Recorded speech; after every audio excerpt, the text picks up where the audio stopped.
Merci. Merci pour cette présentation. Alors désolée, je n'aurai pas une voix de comédienne en l'occurrence, je suis un peu malade aujourd'hui, rassurez-vous, je suis vaccinée doublement. Mais voilà, donc excusez-moi a priori si la voix ne passe pas bien. Alors je suis très contente de passer l'après-midi parce que j'ai beaucoup apprécié écouter nos trois orateurs ce matin, écouter Rob Hopkins également.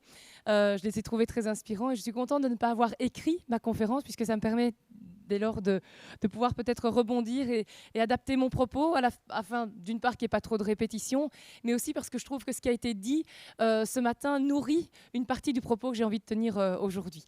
Donc le sens de la relance, Stanislas m'a gentiment invité, je remercie les organisateurs, pour venir présenter l'économie du donut, de voir dans quelle mesure ce modèle, cette approche qui a le vent en poupe pour le moment, peut être source d'inspiration pour les personnes à responsabilité que vous êtes ici dans cette salle. Alors, Alors peut-être je vais partir. Alors tout comme l'a fait Stanislas, il nous a parlé tout à l'heure des différentes définitions des mots sens et relance. Et sans nous concerter, nous avons eu un peu la même idée. Je vais commencer moi par par la signification de la relance. Comme l'a dit Stanislas, la plupart du temps, si on en croit par exemple le Centre national de ressources textuelles et lexicales, on voit que la première définition de la relance, c'est l'action de faire repartir une machine, comme ça a été dit ce matin. Mais en fait, la seconde, au sens plus figuré, c'est l'impulsion nouvelle. Et c'est probablement de celle-là dont je vais vous parler dans un instant. Si maintenant on se penche sur la question du sens, bien effectivement, on a d'abord la première question, et c'est un concept qui a de plus en plus... C'est marrant, en fait. J'ai l'impression que c'est un concept dont on parle de plus en plus on a l'impression de le perdre. C'est un petit peu paradoxal. Beaucoup de personnes nous disent il faut du sens, je veux retrouver le sens. Et effectivement, cette acception-là, elle fait référence à la notion de raison d'être. Quelle est la raison d'être de mon action ? Moi qui suis chef d'entreprise, moi qui dois diriger une école, moi qui au quotidien fais des choix de consommation. Cette question de la raison d'être est très présente dans nos existences. Mais le sens, c'est également l'orientation, le cap. Et il est vrai, on l'a vu, qu'aujourd'hui, l'incertitude demeure, on nous l'a dit très, très brillamment ce matin, et dans ce monde en pleine incertitude, eh bien, on essaye de trouver autant que faire se peut une orientation, une direction, un cap. Alors pourquoi est-ce que j'introduis cette conférence sur la théorie du donut par ces mots ? Eh bien parce que j'ai l'impression que le donut, en quelque sorte, pourrait constituer une voie tout à fait intéressante et fructueuse dans ce sens de la relance, au double sens de la raison d'être et de l'horizon. Alors peut-être que la première chose, donc pourquoi ? D'une part parce que on le voit, et on l'a dit ce matin, donc je ne vais pas le répéter, mais on voit bien que si on adopte le terme de relance au sens de simplement action de faire repartir le business as usual, on a beaucoup de chances de ne pas s'en sortir. Il faut donc préférer à cette idée d'action de repartir cette deuxième signification, l'impulsion nouvelle. Mais pour donner une impulsion nouvelle, c'est bien beau de le dire, encore faut-il se poser la question de la raison d'être de ce que nous faisons, ce qui va donner la substance de cette impulsion nouvelle, mais aussi se donner un cap et une orientation. Et c'est ce que le donut me semble capable de pouvoir faire. Alors, quels horizons nous offre cette théorie du donut ? Et bien sûr, pour ceux et celles qui n'ont pas encore entendu parler de celle-ci, le propos de cette conférence va consister d'une part à vous expliquer un petit peu les tenants et aboutissants de cette théorie, et dans un deuxième temps, de vous faire un retour d'expérience. J'aborderai brièvement le cas d'Amsterdam, mais c'est surtout sur celui de Bruxelles que je vais m'attarder, puisque j'y ai directement participé. Alors avant de commencer à vous parler directement de la théorie du donut, je vais vous prendre ici un graphique que certainement beaucoup d'entre vous connaissent. C'est une représentation, le pouvoir des images, une représentation de 3 horizons lors des moments où nous devons faire des choix. Alors, premier horizon, c'est de se dire, donc vous voyez ici en ordonnée la désirabilité de ce vers quoi nous mènerait telle ou telle option, et puis sur l'axe horizontal, le temps. Et on voit que, en gros, cette courbe rouge représente l'idée de ce qui pourrait nous arriver en termes de désirabilité si nous décidions de mener la relance en l'entendant comme faire repartir la machine. C'est-à-dire recommencer sur les mêmes bases, les mêmes outils, avec les mêmes indicateurs, on y reviendra, et viser la croissance économique telle que nous la nourrissons et nous la définissons aujourd'hui, on y reviendra. Deuxième possibilité, c'est de prendre un chemin tout différent et d'entendre que la relance, finalement, ce n'est pas faire repartir ce qui est, mais c'est de donner une impulsion nouvelle qui impliquerait des changements beaucoup plus substantiels de nos manières de produire et de nos manières de consommer. Et puis au milieu, vous avez un ensemble d'innovations. Et cette innovation ou ces innovations, leur trajectoire est encore très incertaine, d'où ce petit point d'interrogation ici au terme de cette courbe. Et la question qui va se poser, qui se pose à nous aujourd'hui, c'est de se demander, mais finalement, comment faire en sorte que cette innovation ne soit pas récupérée par le business as usual et puisse servir cette impulsion nouvelle. Alors dans les innovations, on peut penser aux innovations technologiques bien sûr, mais je vais vous parler d'innovations avec lesquelles je suis plus familière, puisque ça a été et ça l'est encore mon thème de recherche. Ce sont les nouveaux indicateurs. On vous a beaucoup parlé de nouveaux indicateurs de richesse. Probablement que beaucoup d'entre vous connaissent, et c'est plus un mystère pour personne, les SDGs, les indicateurs du développement soutenable. On voit bien que ces indicateurs, depuis, on va dire, 40 ans, commencent à pulluler et depuis une dizaine d'années, ce débat sur les nouveaux indicateurs de richesse commence à arriver, on va dire, sur le devant de la scène. Et pourtant, ce que j'ai pu observer pendant les recherches que j'ai pu faire dans ma thèse de doctorat, mais surtout après ma thèse de doctorat, en me demandant, mais finalement, on en fait quoi de ces indicateurs? Est-ce qu'on les utilise uniquement comme des outils de communication? Est-ce que véritablement, ils sont porteurs d'un changement? Est-ce que changer de boussole nous amène forcément à changer de cap? Et je pense que vous avez une réflexion là-dessus avec Dominique Méda dans l'année passée, je pense, hein, c'est ça, il y a un an. Et donc, j'ai travaillé avec Dominique Méda précisément sur cette question de l'institutionnalisation des indicateurs. Et j'ai pu remarquer que très souvent, ces indicateurs étaient très nombreux. L'empreinte écologique, l'IDH, les indicateurs de bien-être économique soutenable. Enfin, il y en a vraiment pléthore. Et pourtant, beaucoup d'entre eux, finalement, sont mobilisés au mieux à des fins d'argumentaire, à des fins illustratives. Au pire, ne sont pas utilisés du tout. Et là, on pourra peut-être en parler dans les questions-réponses, mais j'ai des grands exemples de tentatives vraiment d'institutionnalisation, de dire maintenant, quand nous votons un budget, nous devons utiliser d'autres indicateurs que les indicateurs économiques traditionnels afin de mieux orienter nos décisions de budget. Et bien, quand cette loi en France a été soumise à l'Assemblée, elle a été recalée. Ensuite, elle est passée, mais le doit s'est transformé en peut. Donc l'Assemblée maintenant nationale peut consulter de nouveaux indicateurs avant de voter son budget. Et vous vous rendez bien compte de la diminution de la portée de cette loi. Alors pourquoi est-ce que je vous parle de ça? Eh bien parce que j'en suis venue, au fur et à mesure de mes analyses, à me dire qu'est-ce qui fait que ces indicateurs ne percolent pas. Et fondamentalement, ils n'étaient pas portés, et là je fais vraiment écho à l'intervention de Virginie de ce matin, que je remercie d'ailleurs, parce que son intervention m'a beaucoup intéressée, à l'importance du récit mobilisateur. En fait, la plupart de ces indicateurs ne s'inscrivaient pas dans une idée concrète de là où nous voulons aller et pourquoi nous devons y aller. Et j'ai la grande impression, et c'est ce que je vais essayer de vous partager aujourd'hui, que le donut est susceptible, que l'approche économique du donut est susceptible d'offrir à l'ensemble de ces initiatives actuelles et passées, puisque je vous dis, ça fait plus d'une trentaine d'années que de nouveaux indicateurs sont en train d'émerger, qu'elle est susceptible de leur donner sens et cohérence et de fournir peut-être le récit mobilisateur qui manquait à ces nouveaux indicateurs. Alors, je vais donc vous parler de cette théorie du donut un petit peu plus, de manière un peu plus approfondie maintenant, pour vous montrer en quoi consiste cette théorie. Alors, comment trouver le sens et aller vers cet horizon qui serait plus désirable? Eh bien, le donut nous offre pour ce faire une boussole, c'est toujours intéressant pour s'y retrouver, 7 principes qui constituent les fondements même de la philosophie du donut, et puis, de manière plus pragmatique, 4 lunettes qui vont venir éclairer les décisions des différents acteurs de l'économie, et ça je vais y revenir, et qui vont surtout consister en un outil très intéressant d'appropriation et de légitimation, et peut-être, on l'espère, un outil de changement systémique. Alors d'abord, le donut, je pense que la plupart d'entre vous est familière avec cette représentation graphique. On va peut-être viser un petit peu. Le donut, vous le voyez ici en vert. Que nous dit-il? Pardon, je vous le dirai après. Je vais revenir d'abord sur sa fondatrice. Donc, c'est Kate Raworth, que vous voyez ici au milieu de l'écran. Elle a écrit ce livre que vous trouverez aussi, j'ai vu, dans le hall. Elle est économiste. elle a beaucoup travaillé à l'international et elle a été frappée par les incohérences du système économique, par ses grandes injustices et par son insoutenabilité.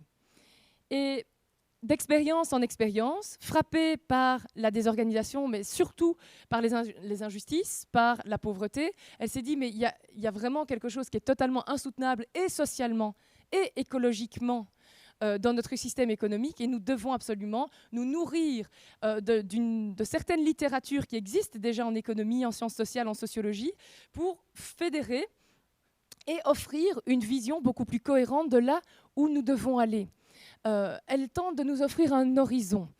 Et je pense que, et je rebondis ici sur ce qui a été dit ce matin, je pense que chacun des intervenants, à sa manière, nous a donné une bonne leçon de nous montrer qu'on ne pouvait pas se contenter de la fatalité. Donc Rob ici nous a montré, notamment en nous montrant l'épuisement du budget carbone, il nous a donné quand même, nous rappelé le sens de l'urgence. Sébastien nous a montré les freins très profonds, ce sacré stratium qui finalement nous confine au court-termisme.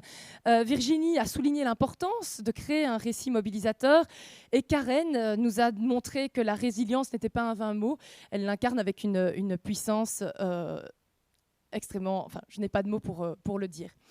Et donc, on voit bien que dans ces 4 interventions, on a à la fois une démonstration de l'importance du changement, de la gravité de la situation, et surtout, ne pas se satisfaire d'une fatalité, de montrer qu'il y a des possibilités de dépasser cela. Et Kate Raworth était dans ce même état d'esprit lorsqu'elle a créé le donut. Alors, je pense donc que cet outil va peut-être répondre, ou en tout cas, il n'y a jamais de solution toute faite, mais pourrait répondre à certaines des inquiétudes ou des réflexions qui ont été partagées plus tôt. Alors, comme je vous le disais, le donut, c'est une boussole. Quand on a envie de se donner un cap, il faut d'abord savoir où on va et pouvoir s'orienter. Et la première chose avant même de s'orienter, c'est de connaître la destination. Et cette destination, c'est donc ce cercle vert qui est l'espace sûr et sécure pour l'humanité.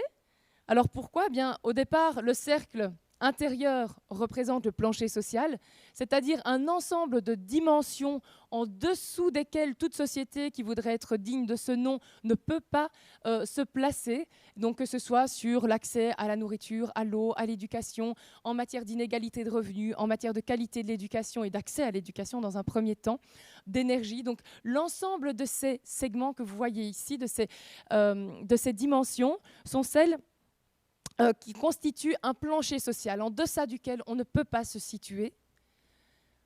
Pour autant, on ne peut pas non plus se situer trop haut au risque de déstabiliser notre système pour des raisons écologiques qui ont été déjà rappelées aujourd'hui. On a parlé du dernier rapport du GIEC. Et donc ici, vous avez ces différentes dimensions, ces frontières planétaires, planetary boundaries, qui ont été établies par des scientifiques depuis plusieurs années déjà, au Stockholm Resilience Initiative, qui nous montrent qu'à différentes échelles, selon où nous nous trouvons, nous dépassons ces frontières déjà sur certaines dimensions, et que leur dépassement à échelle globale est de nature à générer une déstabilisation systémique de nos sociétés.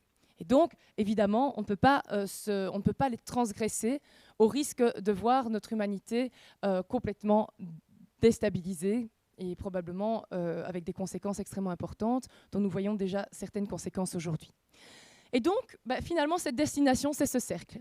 Mais alors, comment on y va ? Ça, c'est une question qui est beaucoup plus complexe, parce qu'elle implique probablement de faire face à nos contradictions et de ne pas tenter, si je veux reprendre les termes de ce matin, de s'accommoder de nos dissonances cognitives en modifiant un peu notre cosmologie. Si je fais référence à l'intervention de Sébastien, il y a cette représentation cosmologique aujourd'hui d'un monde de croissance. On nous a souvent dit, et je vais vous le redire dans quelques instants, que la croissance allait probablement sauver la plupart de nos maux. C'est une forme de cosmologie, ça a une puissance psychologique et peut-être neurale, mais là je ne suis pas apte à en parler, très forte dans la manière dont on va répondre aux problèmes qui se posent.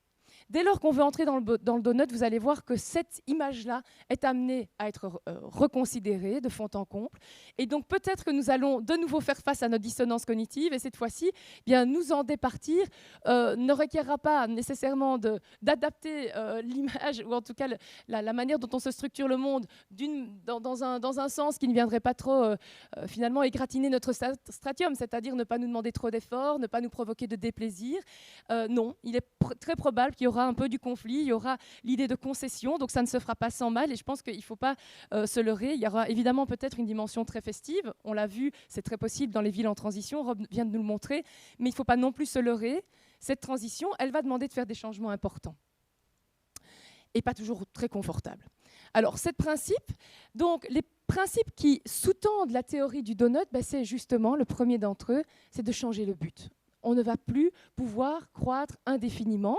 Et là, j'ai envie de vous dire, c'est pas qu'on le veuille, enfin, je veux dire, c'est pas uniquement pour des raisons de conviction écologique. Si vous regardez les données de long terme, des taux de croissance annuels moyens, par exemple en Europe ou en Belgique, j'aurais pu vous mettre le graphique, mais je n'ai que 40 minutes, donc je vous donne les chiffres, eh bien, on va voir que tendanciellement, ce taux de croissance annuel moyen décroît. Donc, que l'on le veuille ou non, on a une stagnation, en tout cas une diminution tendancielle des taux de croissance annuel moyen du PIB, en tout cas dans les pays occidentaux, qui nous montre que, de fait, la croissance, telle qu'on les a connus depuis, on va dire, la révolution industrielle, ces taux de croissance sont amenés à se réduire. Donc, qu'on le veuille ou non, il faut qu'on puisse s'adapter à une société dans laquelle les taux de croissance annuel moyen, les gains de productivité seront beaucoup plus faibles qu'avant. Et c'est à quoi nous invite Kate Raworth, c'est de dire ce que nous visons, c'est le donut. C'est ce que je viens de vous expliquer, cet espace sûr et sécure d'un point de vue écologique et social. Pour ce faire, il importe de revoir précisément notre cosmologie, si je peux le dire comme ça, puisque je pense qu'il y a une grande majorité d'entre vous, si pas tout le monde, qui ici a eu un cours d'économie dans sa vie. Est-ce que vous pouvez lever le doigt? Qui a eu un cours d'économie ici dans son... Ah oui, donc une grande majorité d'entre vous.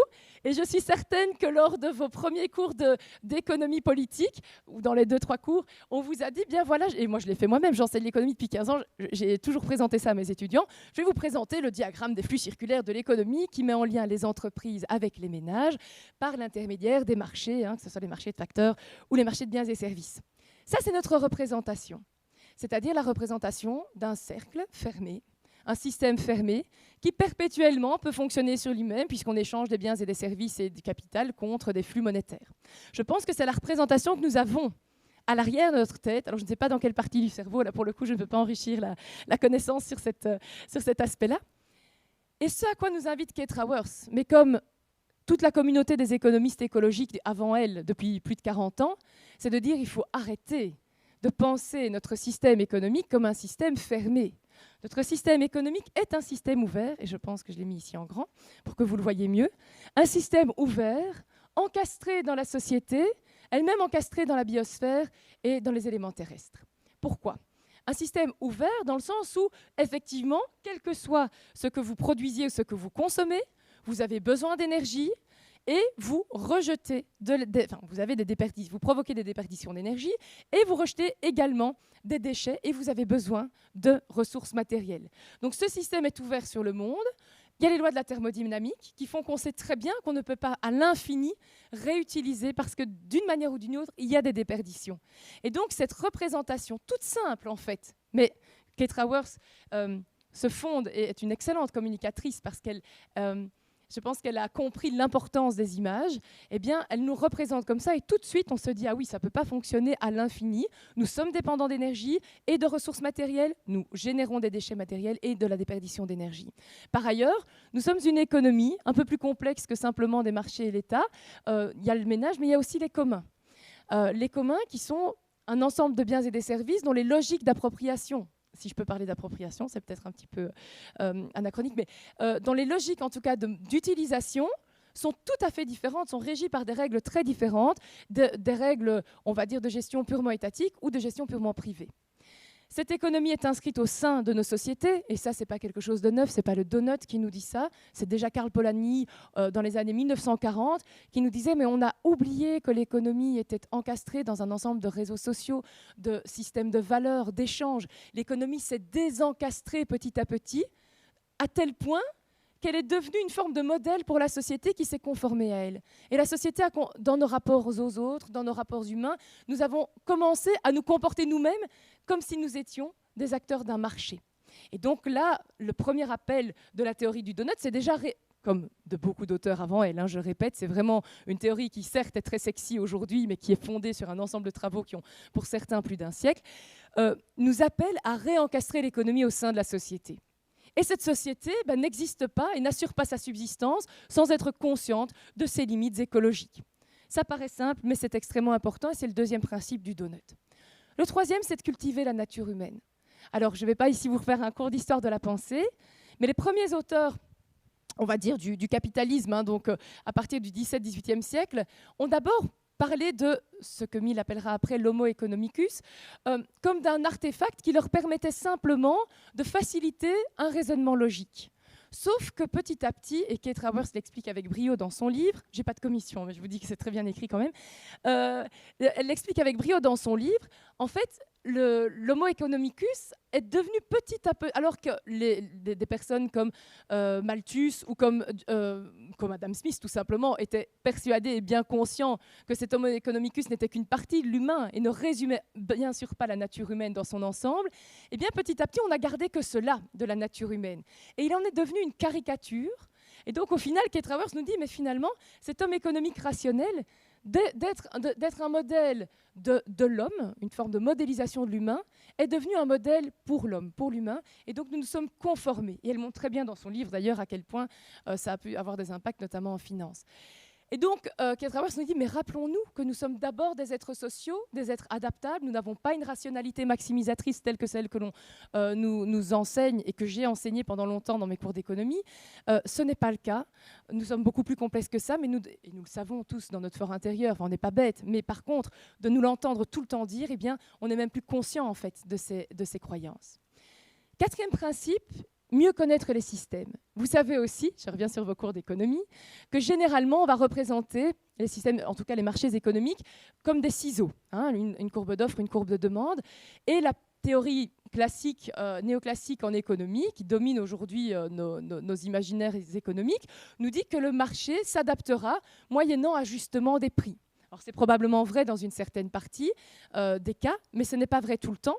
Et ce que Kate Raworth observe, c'est qu'elle dit non, il est peut-être plus intéressant de se représenter le fonctionnement de l'économie, non pas comme une offre et une demande qui s'ajustent moyennant ajustement des prix, mais comme des systèmes de rétroaction. Certaines demandes vont effectivement donner lieu à plus d'offres, certaines offres à plus de demandes, et réciproquement. Mais nous avons en fait deux types de rétroactions. Nous avons des rétroactions équilibrantes et des rétroactions amplifiantes.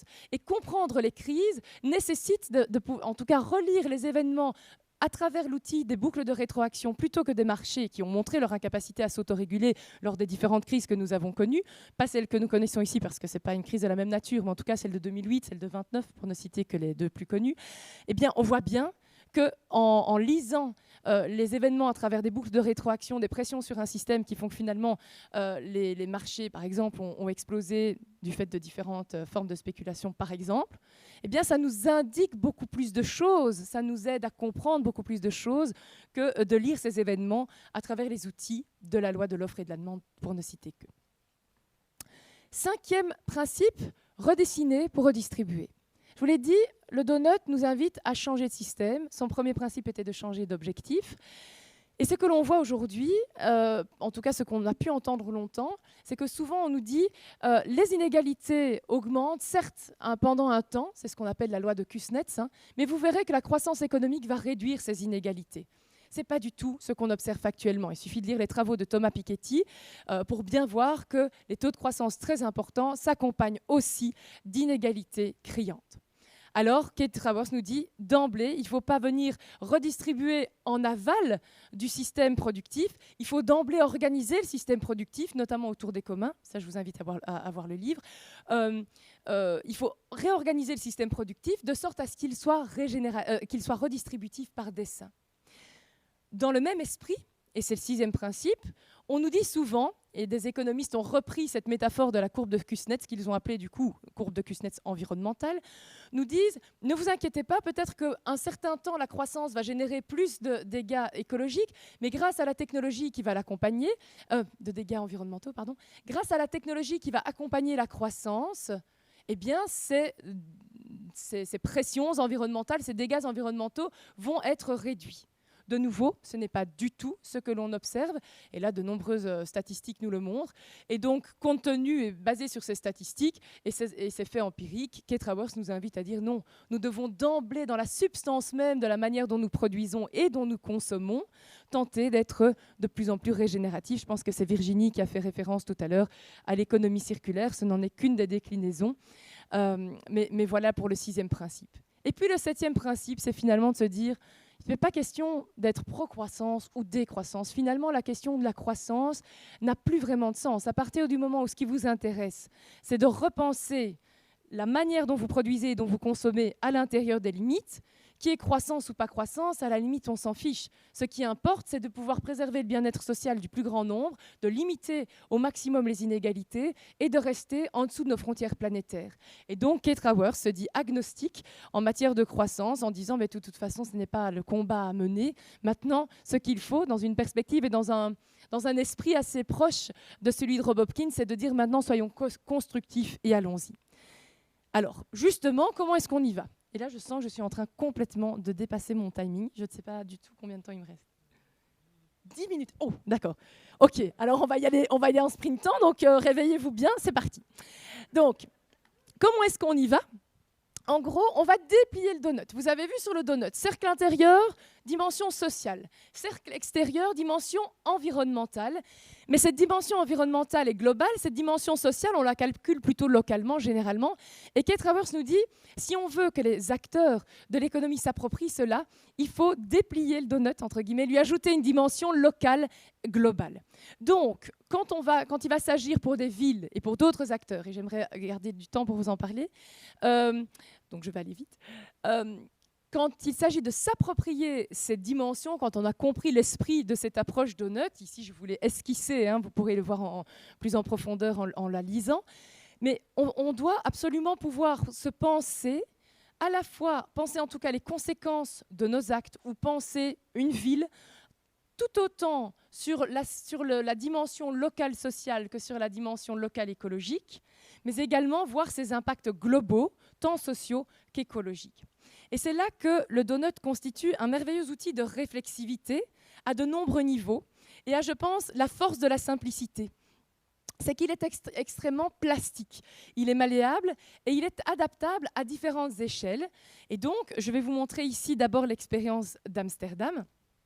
Très rapidement, Amsterdam, il y a 2 ans, a décidé de dresser un portrait de sa ville à l'aune du donut, à l'aune du portrait, c'est-à-dire de se dire, bon voilà, si respecter cette philosophie, c'est se poser la question de l'impact de notre ville au niveau social pour nos citoyens, mais également au-delà de nos frontières, des frontières d'Amsterdam.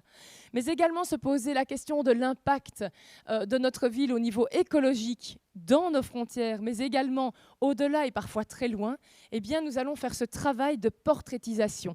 Nous allons donner d'Amsterdam, rendre d'Amsterdam une image que l'on a peu l'habitude de voir quand on regarde des simples, qui sont en fait complexes, mais indicateurs économiques traditionnels. Et donc, voilà, ils se sont posé la question de se dire, mais finalement, qu'est-ce que ça signifie ? Si je prends juste un exemple de la lunette sociale locale, ils se sont posé la question de se dire, mais qu'est-ce que ça signifie pour les personnes, les habitants d'Amsterdam, de s'épanouir ? Alors, on a été au sein de cette lunette. Alors là, c'est très, très petit. C'est vraiment juste à titre illustratif.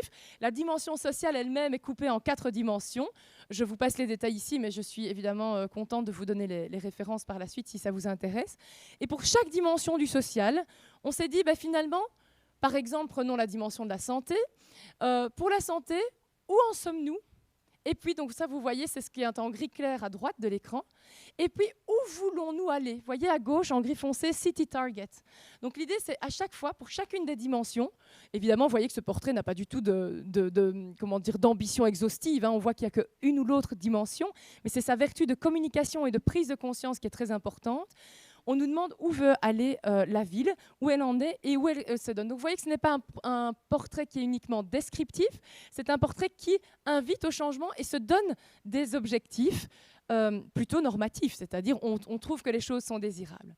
Sur la base de ce portrait, la ville d'Amsterdam, les dirigeants de la ville d'Amsterdam ont décidé d'orienter leur stratégie politique de ville circulaire.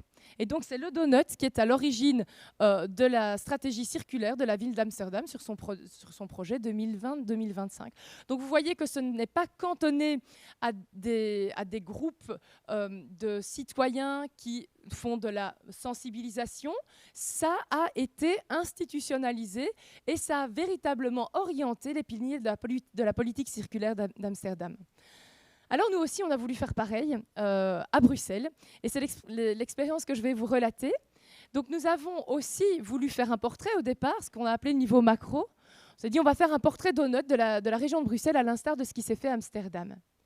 Mais il nous est vite apparu que si on voulait que cet outil ne reste pas cantonné à une représentation un peu alternative de Bruxelles, et puis on n'en parle plus l'année prochaine parce que la mode est passée, on s'est dit qu'il fallait trouver, c'est une expérimentation, on est vraiment au balbutiement, mais une manière de permettre à tout un chacun de se l'approprier à différents niveaux.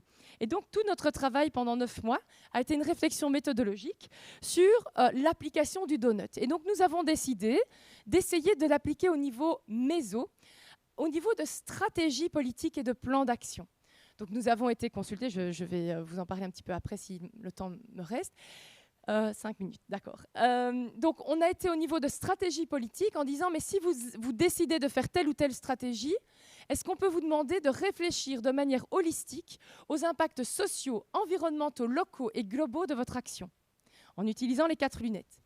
Nous nous sommes dit aussi que beaucoup d'acteurs étaient en train de faire du changement et d'autres étaient en désir de changement. Nous avons contacté beaucoup d'acteurs privés et avec certains d'entre eux, nous avons fait une analyse approfondie, nous avons été suivre leur parcours et nous avons, à travers un ensemble d'outils méthodologiques, nous les avons amenés à prendre un temps réflexif sur l'activité de leur organisation et à se demander, bon, si dans mon organisation, mais ça va vraiment des matériaux que j'utilise pour construire un nouvel escalier au type de mission que je me suis donnée, eh bien, en utilisant ces 4 lunettes, en mettant face à face les enjeux locaux et globaux, environnementaux et sociaux, est-ce que là, je suis face à mes contradictions ? Et je pense que c'est ça la grande force du donut, et si je n'ai pas le temps de tout vous expliquer, ce n'est pas très grave. La grande force du donut, c'est précisément de mettre en lumière les tensions dans lesquelles nous nous trouvons, potentiellement ces fameuses dissonances cognitives, pour pouvoir les affronter avec clarté, avec bienveillance également, puisqu'on le fait de manière collective la plupart du temps. Hein. Ce sont vraiment des ateliers, on essaye d'organiser aussi la parole de chacun. Et nous avons aussi voulu toucher le citoyen, la citoyenne. Et c'est pour ça que nous avons également appliqué l'outil du donut à un objet. Ici, en l'occurrence, nous avons choisi le smartphone. Et on a tenté d'aller voir quels étaient ces impacts globaux, sociaux, positifs, négatifs sur les aspects macro, micro. Parce qu'un smartphone, c'est ce qui nous a permis probablement à beaucoup d'entre vous, et à moi en tout cas, de rester en contact avec nos familles pendant le confinement. Mais on sait également qu'il est source de beaucoup d'autres maux. Et donc, cette complexité des objets techniques que nous utilisons eh bien, requiert peut-être qu'on les voit avec nuance, qu'on voit un peu, qu'on puisse au moins faire peser le pour et le contre dans l'utilisation qu'on en a, dans la manière dont elle est produite, que ce soit socialement ou écologiquement. Et donc, c'est ce que nous avons voulu mettre en œuvre. Donc, pour la ville de Bruxelles, nous avons vraiment fait ce portrait à l'instar de ce que je vous ai montré pour Amsterdam. Pour le niveau méso, nous avons été voir une stratégie politique. En l'occurrence, on l'a fait pour Bicirculaire, qui est une stratégie, par exemple, qui, dans ses nombreuses attributions, va décider des critères d'octroi d'aide étatique à des projets en matière d'économie circulaire. Eh bien, quels sont les critères qui sont adoptés aujourd'hui? Est-ce que ces critères vont suffisamment loin sur tel ou tel aspect? Et on en a vu des choses vraiment extrêmement intéressantes, avec des remises en question et une ouverture aussi de l'administration qui était tout à fait intéressée par cette nouvelle vision.